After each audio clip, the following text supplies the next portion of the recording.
Donald Trump did a town hall with Sean Hannity, or, as I think we could accurately call it, he went to his safe space, and he was asked by an audience member here what he thinks his best accomplishment is as president. And his answer is actually really telling. Take a look. What do you think is your greatest accomplishment in your eyes? So a lot of people think it's the fact that we will have, I think before I'm finished this term, we'll have close to 300 judges, federal judges. A lot of people think, because that's a record, that's a number that nobody can even believe. And part of it was that President Obama was unable to get judges approved in a large number, about 142 judges. So I took it off, got them approved, and then got a lot approved beyond. So we'll be close to 300, and 2 Supreme Court judges, great ones. And so I think a lot of people would say that. I think one of them, though, is our military. We have Space Force, which we've added after 76 years. We've added a new branch of the military. It's a big deal, a very important deal, because space is going to be very important. It already is. I would say the rebuilding of the military and the taking care of our vets. We had a 91% Sean approval rating the other day. The VA. The VA was a disaster. All of my life, I've seen these horror stories. I don't want to really jinx it, because they'll go around, find somebody that's unhappy. But you don't see that anymore. And our administrator, our secretary, has done a fantastic job. And we're at 91% approval rating with the VA. And we got Veterans Choice approved and Veterans Accountability. That's where you can fire people that do a bad job. You couldn't do it before. Very hard to get. They tried to get it for 50 years because of civil service unions, et cetera. You couldn't, get it. I got it. And the other thing is Veterans Choice, where if they can't see a doctor, we have great doctors in the VA, but if you can't see a doctor, you go out and you get a private doctor. We pay the bill. And you have no idea how great it's been. And it's actually, you save money, believe it or not, but you have no idea. We save lives, tremendous number of lives. And I would say that's an achievement. But, we've done a lot with the largest tax cuts ever, the largest If you look at our regulation cuts, Sean, more than any other administration in history, whether it's 8 years or in one case more than that, we cut regulations. And we still have a lot more we're going to be cutting over the next month and a half, 2 months. So we've done a lot, and we're very proud of it. And we had the best, until this artificial problem, because I call it an artificial problem. We had to turn off our country to save millions of lives, and now we've turned it back on. And it's coming back much faster than anybody thought possible. So we've done a lot of things, but, it could be judges, could be the military.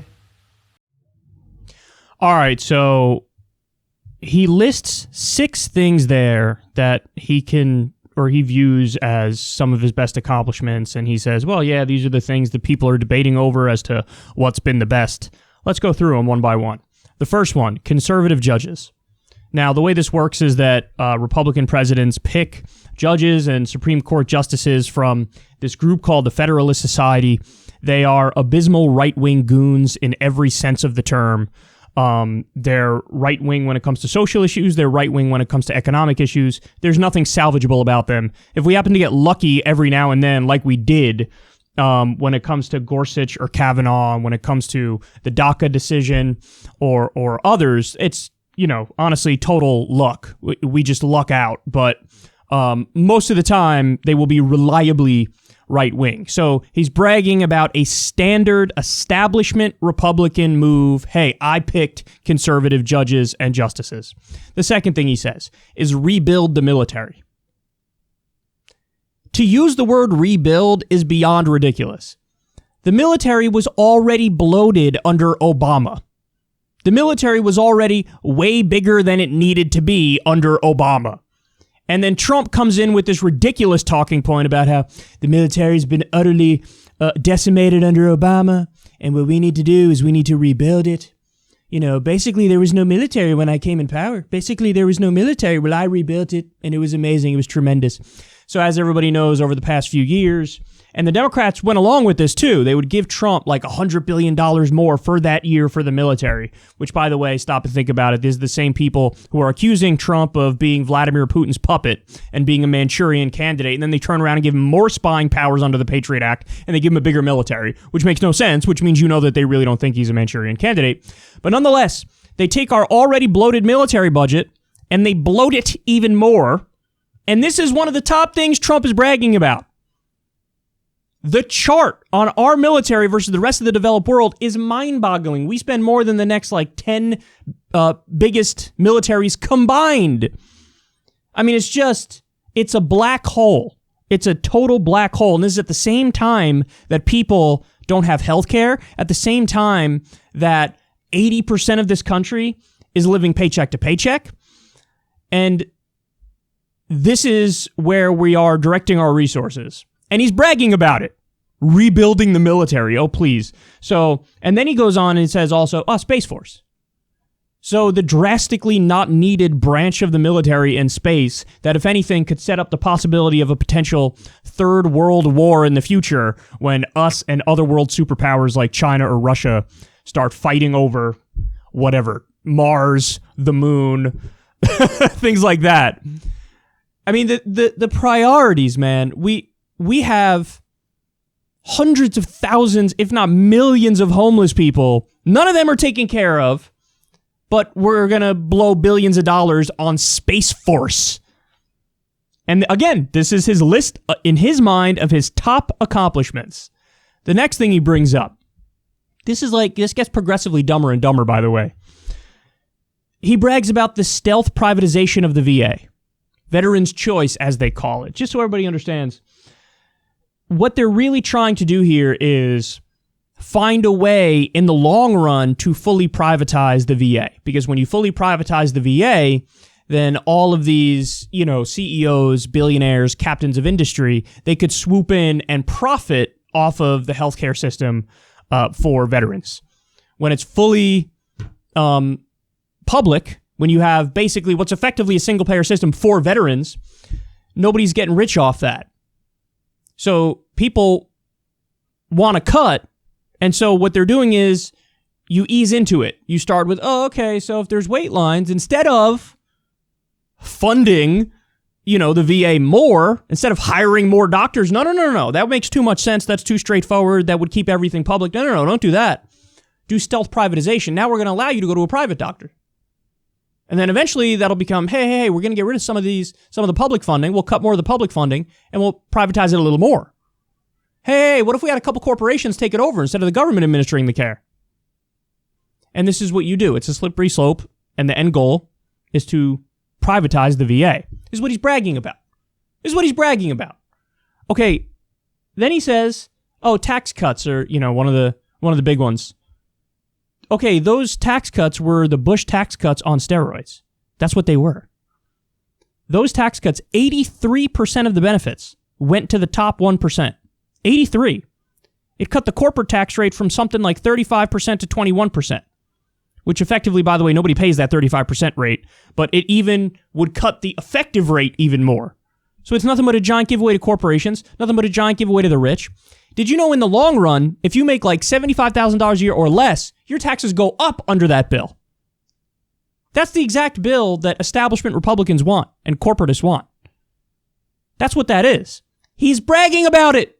And then the final thing he brings up, maybe the dumbest of, hey, these are my big accomplishments. Oh, and we cut regulations. So he's bragging about the exact thing that is going to lead to the next giant crash. Because really, functionally, even when you look at the subprime mortgage crisis and the Great Recession, that was caused because of lack of regulation. And you had Bill Clinton and you had George W. Bush repeatedly in the neoliberal era cutting more and more regulations. They got rid of Glass-Steagall, which was a very important piece of regulation that separated commercial banking from investment banking. There are no more leverage rules, for example. And Trump is gleefully getting rid of more regulations. Like, for example, totally gutted the Consumer Financial Protection Bureau. Fundamentally, it effectively doesn't exist anymore, which, by the way, that agency saved billions of dollars for defrauded Americans. So unquestionably, the whole point of that was to, stop allowing big financial institutions to screw over the American people. He scrapped that.